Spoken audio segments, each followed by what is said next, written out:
Thank you, Zimbabwe, for tuning into yet another informative edition of your program.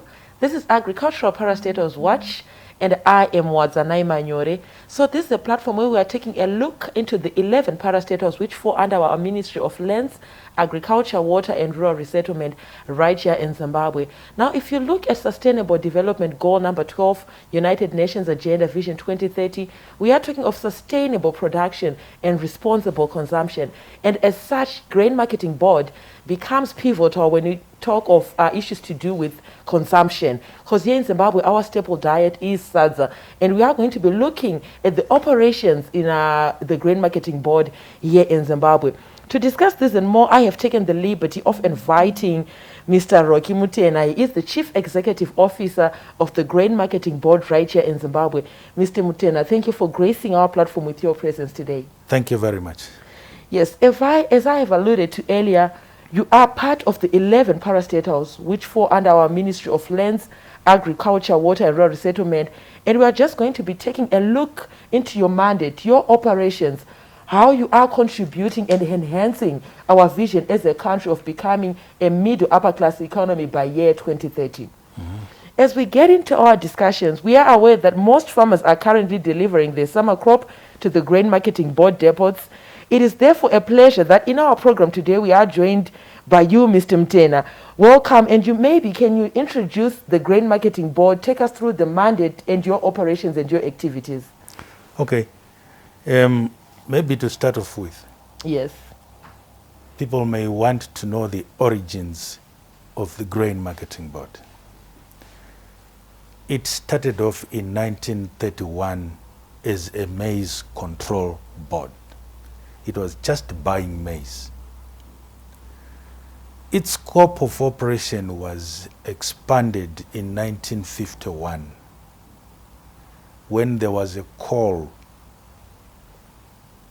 to provide a market for other grains like wheat, sorghum, soya beans, and so on. It then changed from a maize control board to the current Grain Marketing Board. So, number one, it provides a market for all the grains that are grown by farmers in Zimbabwe. That's the primary mandate. And number two, the management of the strategic grain reserve. And number three, very important, the provision of food security at every household in the country. That's the three mandates of the Grain Marketing Board. Okay. And we operate throughout the whole country. We've got 87 depots, and we are represented in all districts of the country. Apart from depots, we've got what we call collection points. These collection points, we establish them every year, depending on a need basis, depending on the level of production in an area or a ward. And over and above that, we also do what we call mobile collection points, where on designated days or agreed days with farmers, we send trucks to go and collect maize from farmers straight to the depot. So that, in short, that's how we operate. Thank you, Say. That is quite interesting.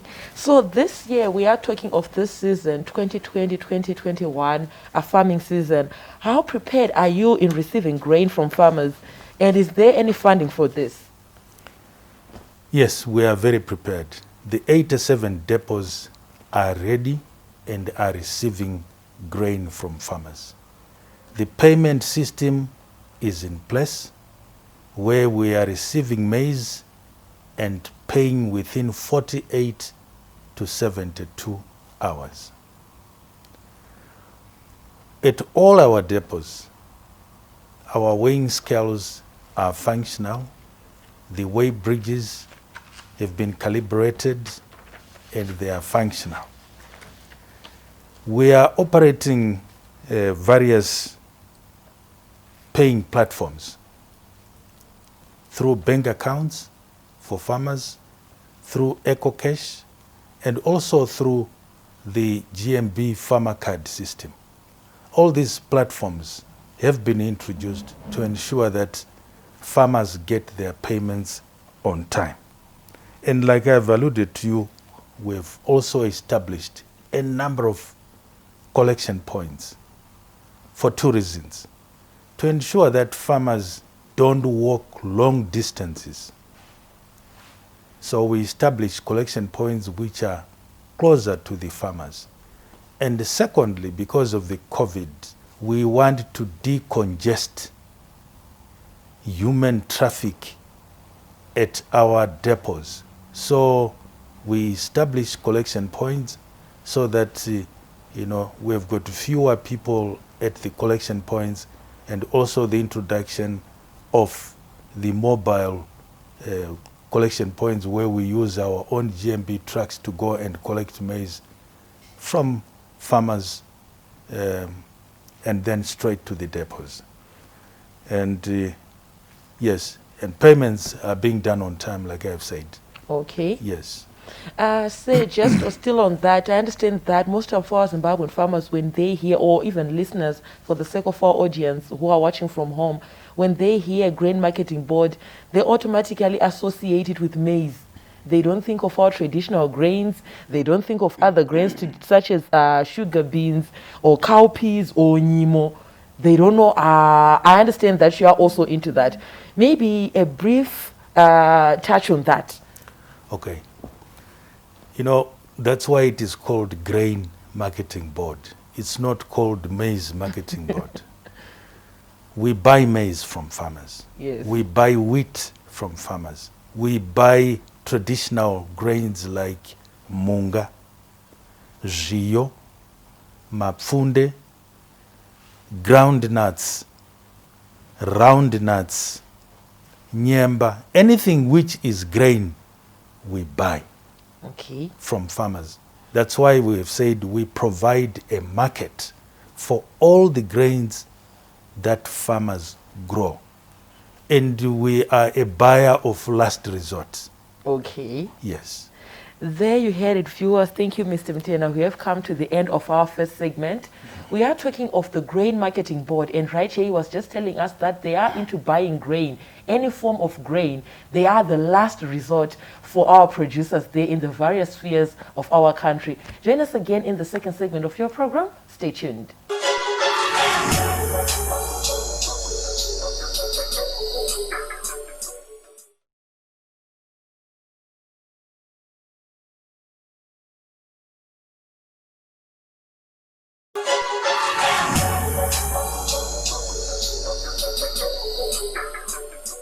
Welcome back, viewers. You are in the second segment of your program. You are watching Agricultural Parastatals Watch, Agribusiness. Now, viewers, we encourage you to be a part of these conversations. Feel free to get in touch with me, the producer, Wadzanai Manyore, on 0772-807-506. Alternatively, you can follow us on YouTube and and leave a comment on your suggestions on our channel. Our channel there is Agribusiness with Wadzanai. You can also follow us on Twitter. Our Twitter handle is Agribusiness110. Like us on Facebook, Agribusiness with Wadzanai. Now, before we went to the break, Mr. Mutenha was taking us through the various grains that they purchase from our farmers here in Zimbabwe. Mr. Mutenha, we are in the second segment of our program. Thank you. Now, as we get into our discussion further, how many depots does GMB has, and are they well equipped to receive grain from our farmers in the various locations wherever they might be doing their production activities? Thank you very much. We've got 87 depots throughout the whole country. Some are in urban areas, some are in rural areas. But in total, we've got 87 depots, and all of them are equipped to receive grain from farmers and ready to receive grain. If a farmer gets to our depot, inside 1 hour, he will have been served. And when a farmer gets to a depot, our staff are ready and prepared to receive that farmer. They are very friendly and ready to receive that farmer. Okay. Thank you. Now, if we look at the Grain Marketing Board's operations, over the past few years, there's been issues and reports from our farmers, from our producers, where they were saying that their grain is being rejected due to maybe moisture content, or just maybe take us through the standards. What do you expect from our producers if they are looking to deliver to GMB? I understand every industry and any organizations has standards. Thank so you. What are you looking at to consider in order for you to consider buying Mr. Chimuti's maize? What do you look at? Right. The standard is that we receive maize with moisture content of 12.5%. That's the standard. Any moisture which is above 12.5% is not generally accepted for two reasons. Number one, we cannot store that maize, because if we store maize with moisture content above 12.5%, it will have what we call stuck burn, or it will start rotting. You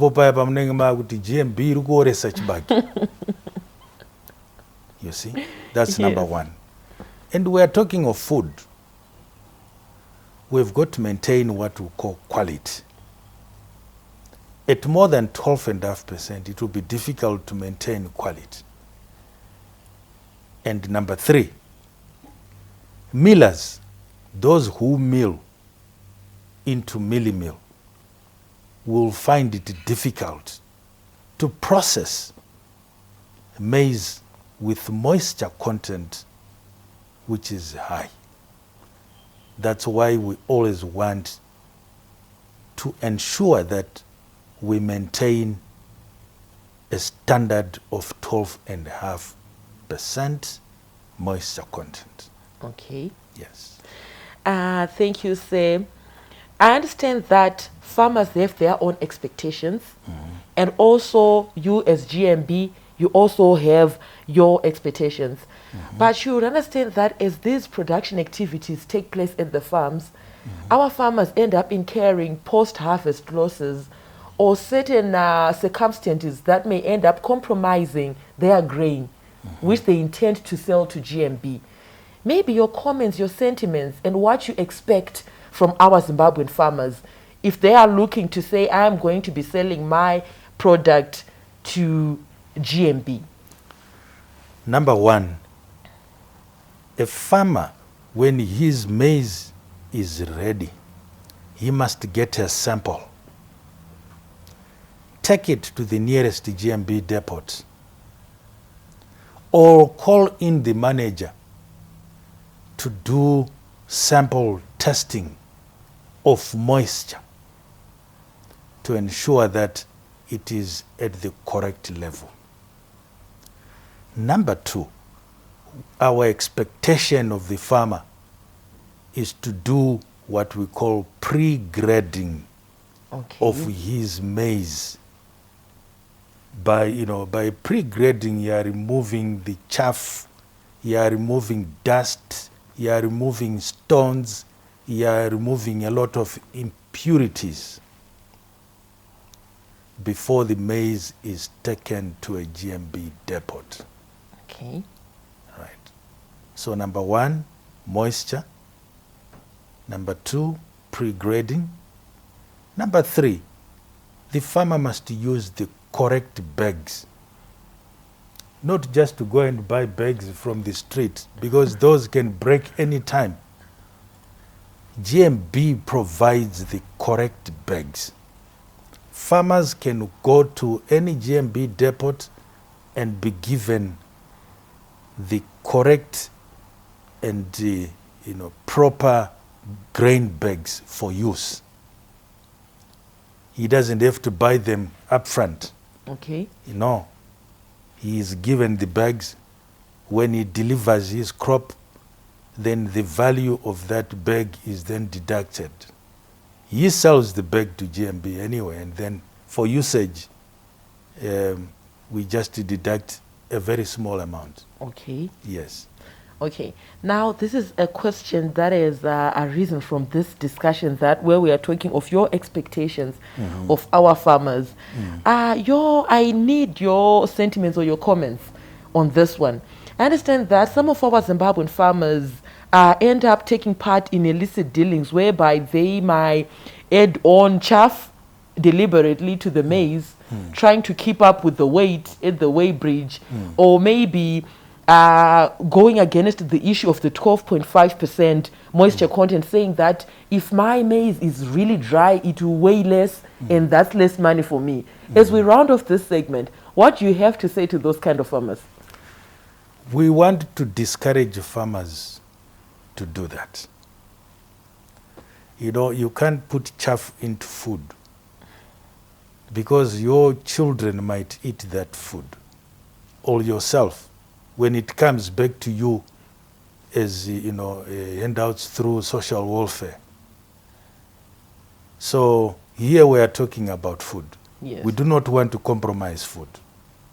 So we want to discourage farmers from adding water or sand or stones, sometimes pumpkins and so on. They put them in the sack. It's very true. Yes.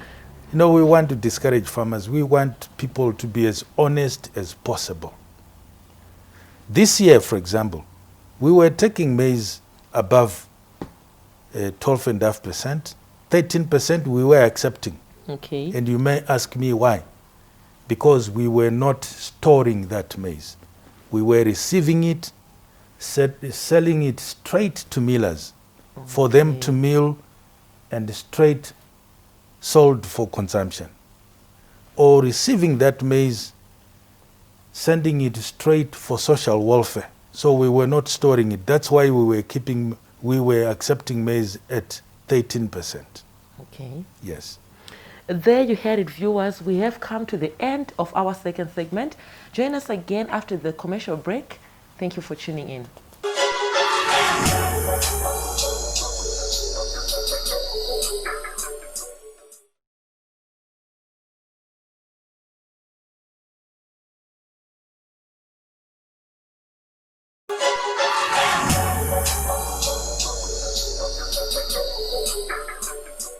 Welcome back, viewers. We are in the third and final segment of your program.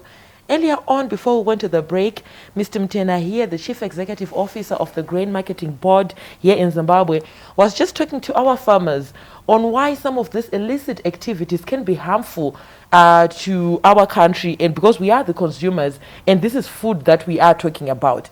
Mr. Mutenha, we are in the final segment of our program. Thank you. Now, as we round off our program, I understand that the Grain Marketing Board might be taking part in a number of activities, raising awarenesses, maybe some of the schemes that are there at your depots that you are going to take part in order to enhance production and enhance the relationship between the Grain Marketing Board and the stakeholders who are the farmers. Can you take us through maybe a rundown of such activities? Okay. For starters, we don't just talk about things and then expect farmers to know about them. We've got various platforms that we use to engage farmers.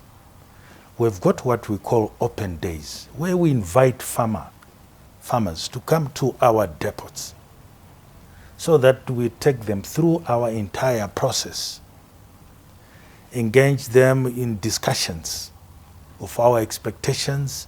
We also listen to their expectations. Okay. That's number one. Number two, we work very closely with Agritechs in organizing field days. And we take advantage of such field days to educate farmers about the role of GMB, what we expect from farmers, how we buy their maize, the payment systems, and so on. And we also participate in all agricultural shows. Okay. Farmers pass through our stand, we explain to them. And apart from that, any available platform where we are invited, where there are farmers, we take advantage of that to educate the farmers. Because ourselves and the farmers, we believe we are one. Okay. They need us, and for our existence, we need the farmers. Now, we also do programs like this one, the TV programs, the radio programs, so that those that we may not reach out, probably if they listen to radio programs or on TV, we can, reach them. Okay. Then you asked us about, relationships with us and farmers and how we try and promote production. Our job is not just to receive what the farmer has produced. We are also there to promote production. For example, at the moment, at all our depots, we've made sure that fertilizers are available at competitive prices. Seed is available at competitive prices, so that farmers, when they bring in their maize, instead of them getting the money and then go and buy fertilizer somewhere else, it's a cost to them in terms of transport. Yes. And the loss in terms of value of money. They can swap their maize for the fertilizer which is readily available there. And this program, by the way, we started it from the beginning of the season. Okay. It's ending end of September. So we are encouraging farmers who still are holding on to their grain to take advantage of this program which is there. Okay. Yes. So that they buy their fertilizers on time and it's readily available at competitive prices. Right. Through government, we also run the presidential input scheme. And this year we are saying first come, first served. Yes. Those who bring in their grain early are the ones using those lists, are the ones that are also going to be given the presidential input scheme using that list. Okay. Yes. Okay. The same will apply even to the command agriculture, because we are the market for the command agriculture and we've got the records.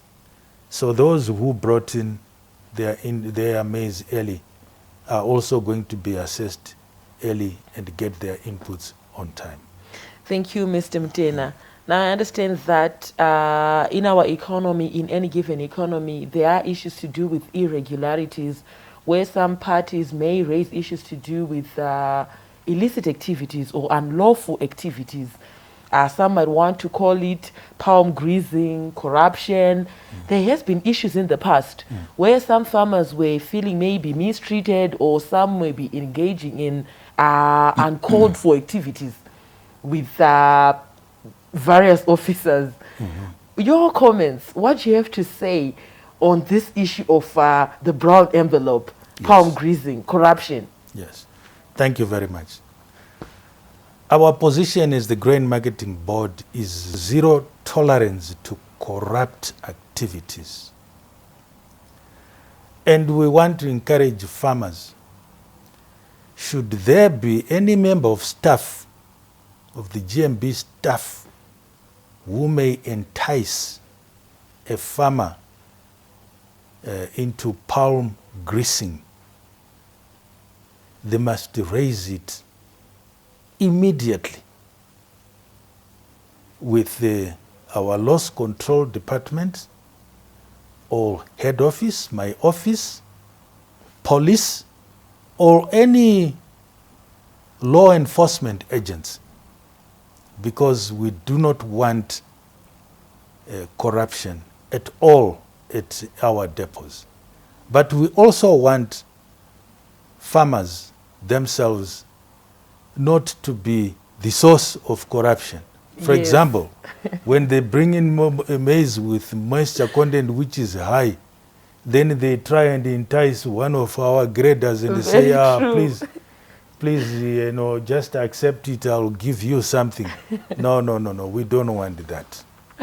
We want clean dealings. Yes.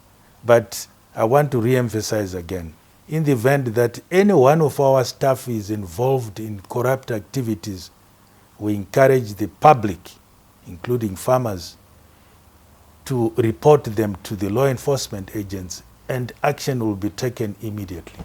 Okay. Thank you, Mr. Mutenha. As we round off our segment, I'm just going to give you a few seconds to maybe talk to our farmers, our farming community, and explain to them why the various checkpoints at our grain marketing depots.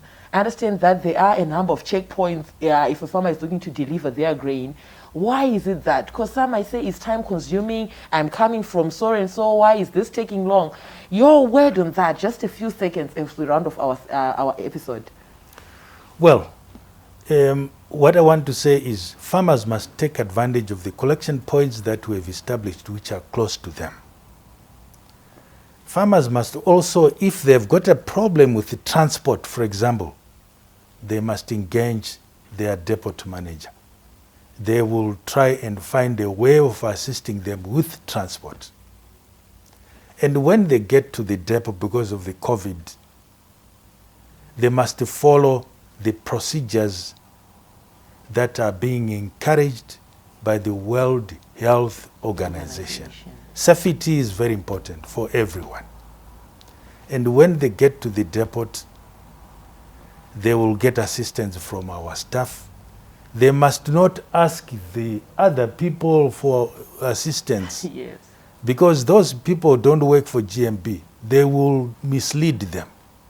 They must engage GMB personnel who are ready to assist them to ensure that they are served on time. Like I've said, when a farmer gets to a depot, he must be served within an hour, and off he goes. Thank you, Mr. Mutenha. Engage GMB personnel whenever you are at a GMB depot for traceability and for even saving time. It was a pleasure having you with us today. Thank you very much. There you heard it, viewers. We are talking of becoming an upper middle class economy by year 2030. And as such, Zimbabwe is an agro-based economy, which is why we have taken the liberty of inviting the Grain Marketing Board. And I was here with Mr. Roki Mutenha. He is the Chief Executive Officer of the Grain Marketing Board right here in Zimbabwe. From me, your host, Wadzanai Manyore, and the crew behind the scenes, have yourselves a fabulous evening. Thank you for watching.